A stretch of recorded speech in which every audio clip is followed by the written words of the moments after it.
Okay, good. All right, it's Glenn from Glenn's Car Collection, and this is part 2. We're going to take the E63 AMG for a quick ride. This is, if you saw the first part of this video, it's a 2008 with 507 horsepower. And Dave's graciously let me drive it. Okay, so this car has 105,000 miles on it. Nice. Shut the video off. All right. And how do, there we go. Yeah, that's engine start. All right, so these are torque converter automatics. Mm-hmm. All right. It's an 08, so no backup camera. Yeah, we don't have a back camera here. 6.3 liter V8 rear wheel drive, which is the way a car should be, right? With a V8 in the front and a rear drive. And I got the suspension on stiff, so it'll be a little bit stiffer now. So this is the air suspension, right? Yeah, air suspension front and back. Great. Well, you can feel the torque right away. Yeah. What's the foot-pounds of torque? Torque is 465. It's not as much as the boosted one or the boosted E55. Okay. There's the signal. I keep hitting the cruise control. All right.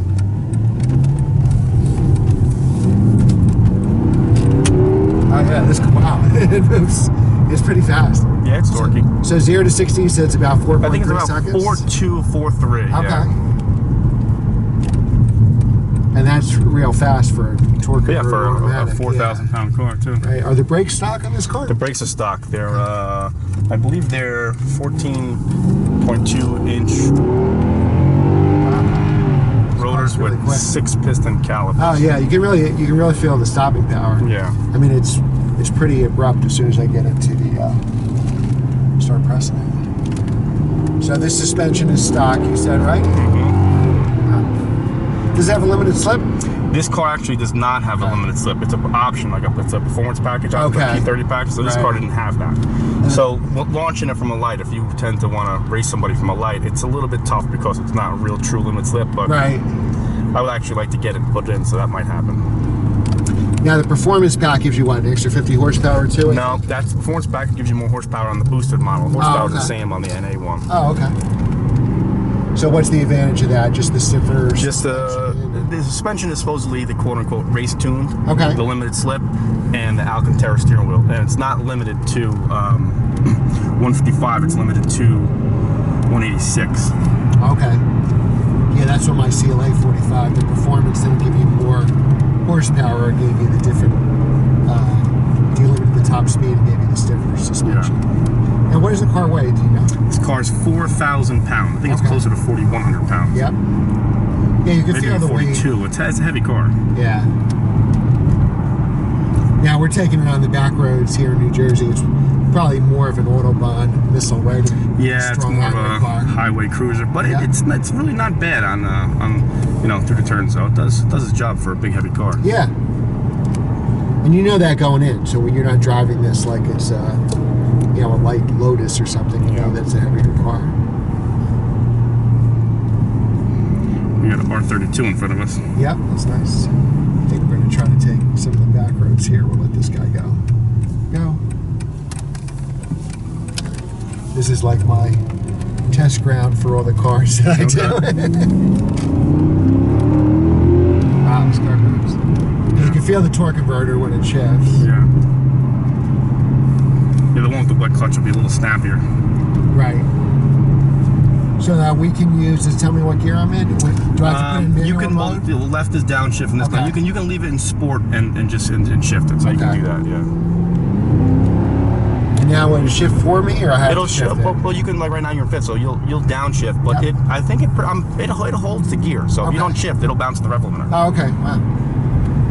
Now, how's the gas mileage on something like this? Not that great. Like 10, 12? I think driving with a heavy foot, yeah, it's probably down there somewhere. Yeah. I can really feel the seats. I like that the seats are very, very good. Yeah, lumbar support is good. Yeah. And these are standard seats? Good. Yeah, everything's, nothing's touched on this car. Yeah.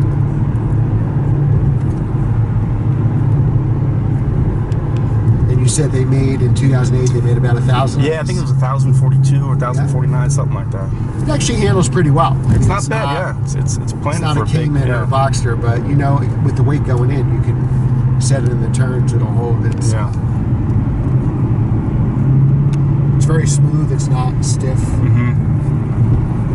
And And what kind of tires do you have on it? These are Michelin Pilot Super Sports. Okay, so summer tires. Yeah, summer tires all the way around. Now, do you drive this in the winter with winter tires? Nah, not really. I have another car to drive. Okay. So the car sits in the garage. Wow. It's not your father's E-Class. My dad has an old E-Class. It's like, you know, so soft. Now this, and you drove the 12 twin turbo one, right? Yep. Obviously, compared to this, the 12 twin one was snappier and the transmission's more responsive and everything. But that wasn't stock. That was highly modified. Okay. I actually posted on Instagram, and somebody said, "Hey, I know the owner of that car," and the owner contacted me. So that had rebuilt turbos. It had a YSAC transmission. So the YSAC transmission upgrade. Yeah, okay. So I think that car was putting down like 700 horsepower. Yes, that's so it wasn't really. I mean, I like these NA motors a lot. Yeah, I'm sure the turbos are more tunable. You can get whatever. Absolutely, yeah. See, and then you get a Mustang in front of you going 30 miles an hour. It makes no sense. Gotta have it green. He had to have it. Yeah. But I mean, if you want a family car. Or even, you know, a great highway car, you cover long distance, this is a great car to do it. The great thing about these cars is the price value. Like, I would love to be able to get a 12 twin turbo and up the boost and make 700 horsepower, but this car's half the price. That car's north of 40. Right. This car's about 20. Yep. So that's why these are pretty good cars. Yeah, it's a great value. Now, how would you compare this to a C63 AMG? The C63, I have a C55 also, so okay, so the C55 and the C63 are definitely more nimbler cars along the lines of an M3, where this is a little bit more on the boatier style. Yep. But power-wise, it's close. The C63 has 451 horse. Okay. This one's got 507, so it's pretty much the same motor, but the exhaust is a little bit small, a little bit more restrictive. Yep. But I mean, you do the math. It's the same size engine in a smaller car, so that's going to be even better, you know. Right. And the C63 weighs about what? I think the C63 is roughly around 3,600 pounds. Okay. Because my C55 is about the same. Right. So 400 pounds lighter, and it's about the same horsepower, correct? Correct. Okay. You know, I can't stand being behind this guy. So we'll cut through here, and then we'll circle back to Cars and Coffee.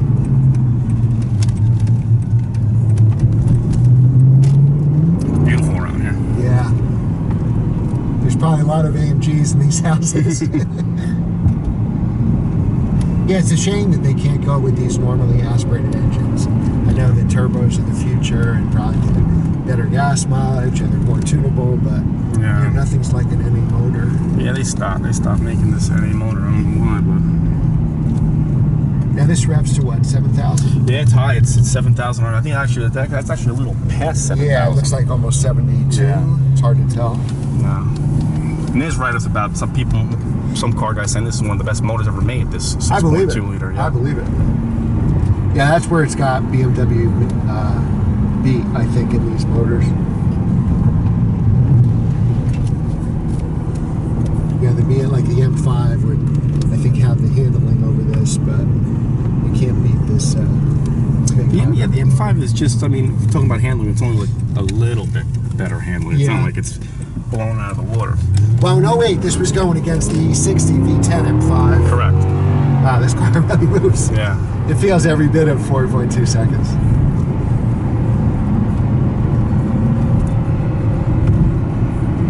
And the V10 M5, I'm a fan of that car also, but you're talking about a car that's got, I believe it's 383 pounds of torque. Yeah, it's not torquey at all. It's almost 100 less pounds of torque than this car.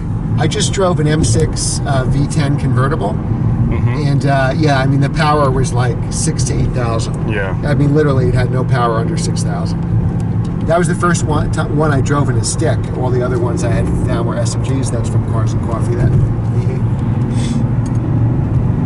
Yeah, I drove an E60 M5 6-speed. It was very good. It was good, but for some reason, to me, I feel like that transmission should be snappier. Like the SMG one was nice. That trans in the E60 is actually out of the E39. The E39 M5 has the trans put into the E60. That's the manual trans they use for that car. Oh, wow. All right, we'll go back up here. All right. There we go.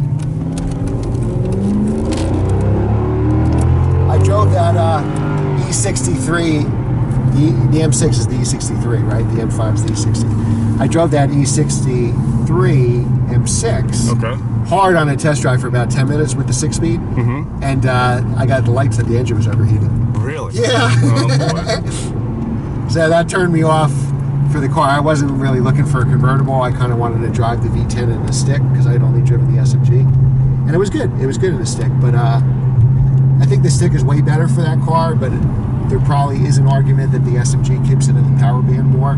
But I noticed with the stick shift that the power was so high up, it wasn't usable on roads like this. You really needed a long straightaway or a highway entrance ramp to get the power out of the car.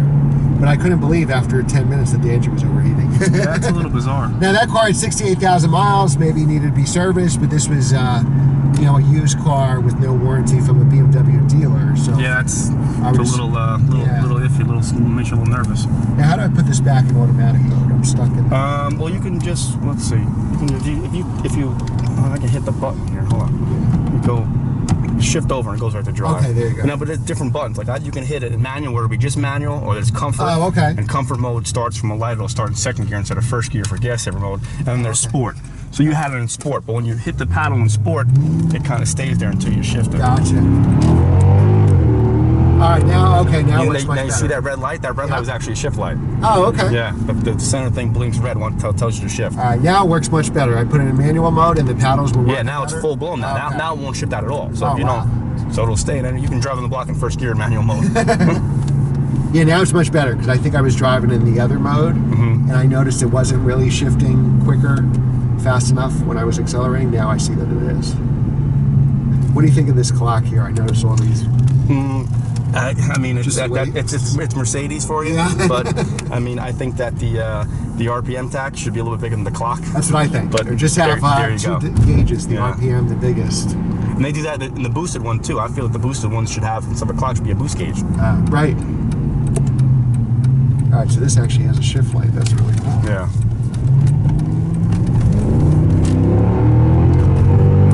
Oh yeah, wow. Yeah.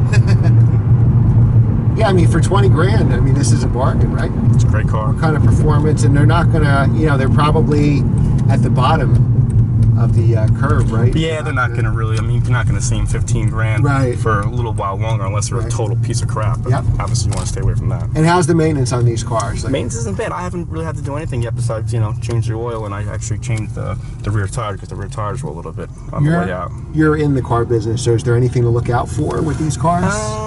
I mean, you want to stay away from any cars that are, after they're parked, they're sitting a while, so air suspension could be a little bit pricey. But as long as the motor's not making no crazy noise, then it's all right. The only thing is, brakes are expensive on this car. Okay. You're talking about a brake job is about $5,000 all the way around for this car. Wow. That's a Mercedes-Benz. You get a little cheaper, but the front rotors, if you look on eBay, Mercedes, they're $1,000 a piece for the front rotors because it's a floating rotor setup. Oh wow. So. All right. Cool. Well, thanks for watching. Be sure to subscribe and share this video, and thanks, Dave, for letting me review your car. No problem, pal. Thanks. Thank you.